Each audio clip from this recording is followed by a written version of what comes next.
The Orlando Magic currently are building one of the best young dynasties in the NBA. They have, without a doubt, I think you could say, the best under 22 duo in the league with Franz, Wagner, and Paolo Banchero. We will talk about both of those guys in depth later in the video, though. They had a so-so offseason. I was not the biggest fan in the world. I mean, it was decent. They somewhat addressed their needs. They bring in yet another point guard, which bit of a problem there. We're going to talk about that as well. Jett Howard, good shooter. We're going to dive into detail on him. And then Joe Ingles, of course, a marksman from deep. But overall, I was not too impressed with the Orlando Magic as a whole this offseason. Like I said, they could have a big-time problem with the amount of point guards they have. But we're going to talk about all of it as well as the positives and negatives for the Magic. So, I think it's a good video. If you're a Magic fan, stick around.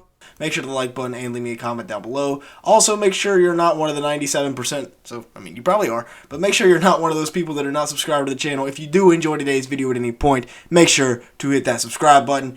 Now let's go ahead and get started looking at the point guard situation. Anthony Black, as we just mentioned, we're going to get into depth on him later, into detail, I guess I should say, on him later. Yeah, number, 6 overall pick this year? Definitely interesting, given that you already have defense-first point guards on your roster, like Markelle Fultz, who averaged 14 points, about 6 assists, 4 rebounds last year. He had a really good year, was also very efficient, 51% from the field. 31% from 3, not exactly where you want to be, however. But other than that, Markelle Fultz was pretty good last year. Cole Anthony kind of slacked off ever since his rookie breakout year where they were just kind of bad and he kind of got empty minutes, empty stats. He hasn't been the greatest. If it was my opinion, Cole Anthony would be the guy out the door here for the Magic. I mean, he was much more efficient, which is what you asked of him last year. But, Fultz, really good defender, can facilitate. Suggs, good defender. I think it's too early to give up on Jalen Suggs. I know he's only like a year younger than Cole Anthony. But 10 points, 3 rebounds, 3 assists last year for Suggs. I was really hoping he was going to have a breakout year.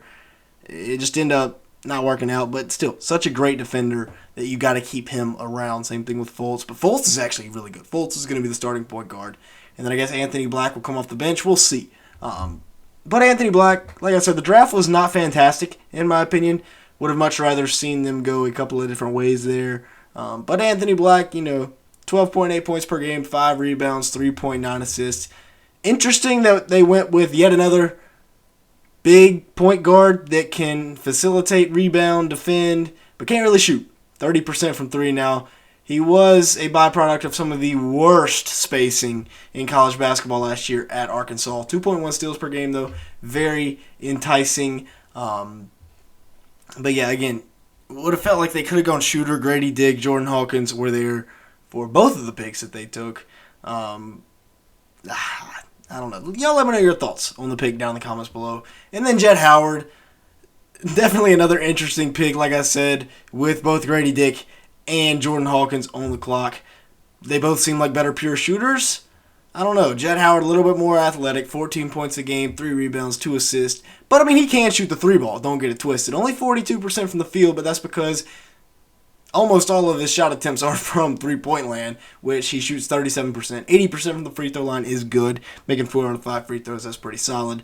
And as you can see, all but 4 of his field goal attempts a game were three-pointers. And it's not like he's taking all catch-and-shoot threes. Like, that was a catch-and-shoot 3. But as we're about to see, these are not easy shots that he is knocking down. Take a look here. I mean, probably 2 or 3 feet behind the logo. I know that's a big logo, but still, knocking it down, toe-tapping and knocking it down, straight chords. That one, sidestepping, fading away a little bit, that's a tough shot. I mean, it's kind of in rhythm, so, I mean, that's not as tough a shot as you may think. But here, one dribble, hezzy pull, tough.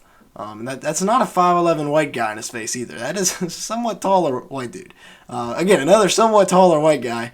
He just hits him with a little crossover step back. So, I mean, the potential is there for Jett Howard. I think he's just got to develop. And then another smart signing, in my opinion, was the 2-year, $22 million deal they signed Joe Ingles for. Now, you might be thinking, what in the world? $11 million a year for Joe Ingles? What are you talking about?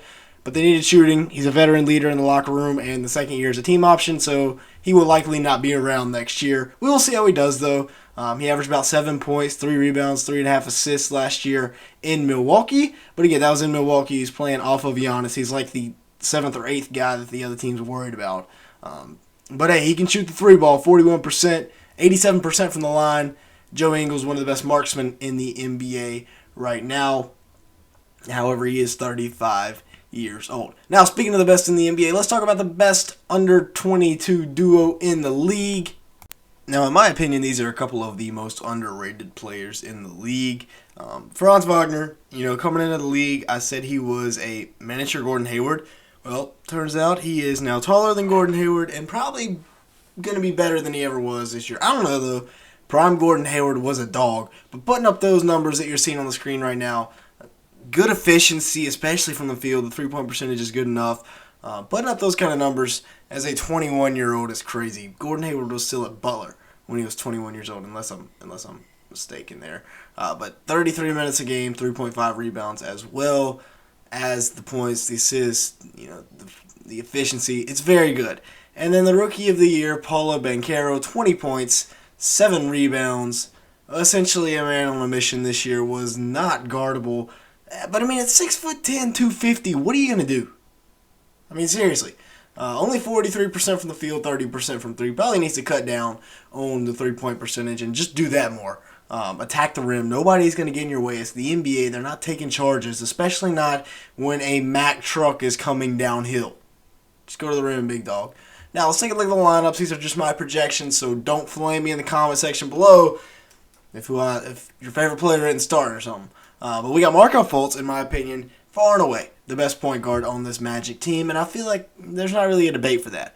I threw Jalen Suggs here in at the 2 just because of his defense. However, that spacing from the point guard and shooting guard is atrocious, so maybe you throw in, I don't know, maybe like a Joe Ingles. Probably not as a starter, though. Maybe you go out and trade for a shooter. Maybe that's what the Cole Anthony trade is. Maybe you put Cole Anthony at the starting shooting guard spot just to be a scorer. We'll see. They got good scoring, though, from the 3, the 4, and the 5. And really, even Markelle can score it. But Franz Wagner, Paolo Banchero, those are going to be your 2 scorers. Wendell Carter Jr., scoring defense. He does a little bit of everything. Very versatile center. Very underrated center as well. Been playing, in Chicago and then Orlando. He's been very underrated for a while now, in my opinion. Now, let's take a look at the bench here. We got Anthony Black and Jett Howard. Just threw the 2 rookies in there off the bench. Maybe they go elsewhere. Like I said, Cole Anthony is not pictured here, so maybe Cole Anthony's coming off the bench. Maybe it's Jalen Suggs. We shall see. But with Anthony Black, he gets a chance to learn the reins before he jumps into the full-time starting role. And then you got Jett Howard, like we said, a really, really good shooter. You got Joe Ingles, another really, really good shooter. And then you got, when healthy, one of the best defenders in the NBA, Jonathan Isaac. One thing about this Magic team, they got length all across the board. Jalen Suggs is their shortest guy, and he's like a 6'3", 6'4". So that's a lot of length. You got Mo Wagner at the backup 5. Franz's brother, of course, actually had a really good season and was one of the reasons they were able to cut ties with this man right here, Bobo, who is now a Phoenix Sun. But like I said, bye-bye Bobo. But I think Jonathan Isaac is a guy that I've been on the Jonathan Isaac hype train since before he got hurt, right when I first started making YouTube videos. Jonathan Isaac needs to have a big-time year for me this year. I just hope he does not get hurt. He's one of my favorite players in the league just because, he's quiet. He just plays kind of like Kawhi, honestly. Both are injured all the time. Both really just shut up and play. Don't complain to the refs. Don't do all this off-court stuff. But yeah, Jonathan Isaac, love him. He's a dog. But yeah, with that being said, that's going to be it for today's video. Thanks so much for watching. Make sure to like button and hit the subscribe button as it really helps us out in the YouTube algorithm. And with all that being said, thanks so much for watching today's video.